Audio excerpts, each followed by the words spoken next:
गरिमा ऐसे परिवेश में पली बढ़ी थी जहाँ अनुशासित रहना अनिवार्य था। हर काम समय पर होना चाहिए। लड़कियों को किसी तरह की आज़ादी नहीं थी। जब गरिमा कॉलेज जाती तभी थोड़ी खुश रहती। उसके मम्मी पापा के सख्त व्यवहार के कारण उसके दोस्त भी जल्दी नहीं आते थे और गरिमा को तो किसी के घर सिर्फ किसी खास मौके पर जाने की परमिशन थी, वो भी अपने बड़े भाई के साथ। गरिमा के घर पर टीवी तक नहीं था। उसके मम्मी पापा का मानना था कि टीवी देखकर बच्चे बिगड़ जाएंगे। मनोरंजन के नाम पर एक रेडियो था जिस पर बुआ जी का कब्जा था।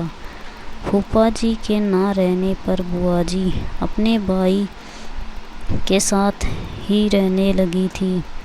वक्त गुजरा। गरिमा की पढ़ाई पूरी होने के बाद उसकी शादी महंग से कर दी गई, जो पेशे से इंजीनियरिंग था। उसका परिवार गरिमा के परिवार के बिल्कुल उलट नए ख्यालों वाला था। ससुराल में पहले दिन गरिमा की नींद 8 बजे खुली तो जो कि मायके में वह 5 बजे उठ जाती थी। वह बहुत डर गई, ना जाने सास और मैं क्या सोचेंगे मेरे बारे में। इसी उधेड़ बुन में जल्दी जल्दी तैयार हो रही थी, तभी गरिमा की सास उसके कमरे में आई। मम्मी जी, मुझे माफ़ कर दीजिए, मैं इतना लेट कभी नहीं उठती। आज न जाने कैसे मैं इतनी लेट हो उठी, मुझे कुछ समझ नहीं आ रहा। गरिमा सफाई देते हुए बोली, अरे बेटा, इतनी सफाई देने की ज़रूरत नहीं है, हम सब भी 7 बजे उठते हैं और तुम्हें तो शादी की थकान भी थी। वह वीकेंड के दिन तो और आराम से उठते हैं, तो तुम्हें माफ़ी मांगने की ज़रूरत नहीं, इसे अपना मायका ही समझो। गरिमा सास की बातों से सोच में पड़ गई और मन में बुदबुदाते हुए कहा, काश मेरी मायका भी ससुराल जैसा होता। 1-2 दिन में सारे रिश्तेदार चले गए। दूसरे दिन रविवार था तो सब अपने कमरे में सोए थे।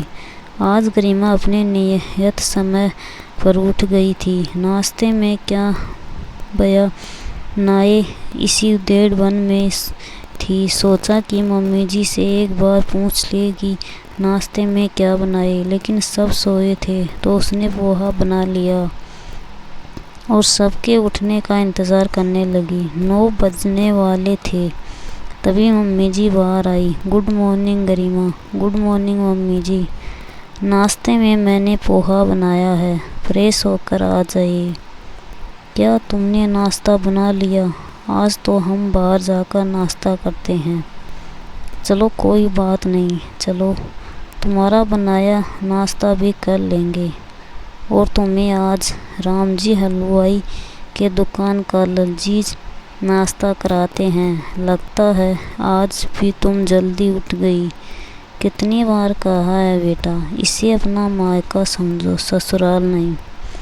गरिमा मम्मी जी इन बातों से हैरान हो जाती और सोचने लगती, कैसे बताऊं कि मेरे मायके में इतने लेट कोई नहीं होता। एक बार मैं लेट हुई तो बुआ जी ने कितना डांटा था, पर यहाँ तो कोई बंदिश ही नहीं है। धीरे धीरे गरिमा खुलकर जीना सीख गई। अब उसकी सारी हिचक चली गई। सास के रूप में ही माँ मिल गई थी। उसे मायका तो भूल ही गई थी। एक दिन उसके मायके से बुलावा आया।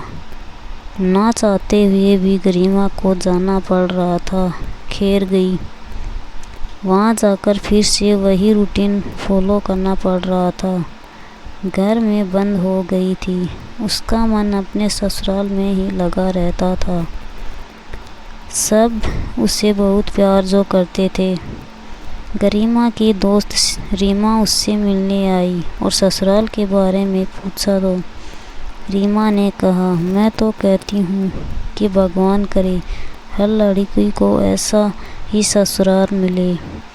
मेरे ससुराल में कोई बंदिश नहीं, मम्मी जी बिल्कुल मेरी दोस्त की तरह रहती है। ऐसा भी ससुराल होता है क्या? रीमा ने हैरान होते हुए कहा। मेरी दीदी तो अपने ससुराल में इतना करने के बाद भी ताना ही सुनती है। भगवान तेरा जैसा ससुराल सबको दे, क्योंकि तेरा मायका ससुराल ही था, इसलिए भगवान ने तेरा ससुराल मायका कर दिया। सदा खुश रहो।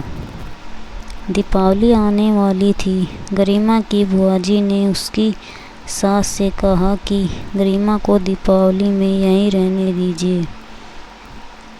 गरिमा यह सुनकर दुखी हो गई और उसने छुपकर अपनी सास को फ़ोन किया और कहा, मैं आप लोगों के साथ दीपावली मनाना चाहती हूँ, मुझे बुला लीजिए मम्मी जी। गरिमा की सास समझ गई कि गरिमा का वहाँ मन नहीं लग रहा है। एक सप्ताह बाद गरिमा की सास उसके मायके आई।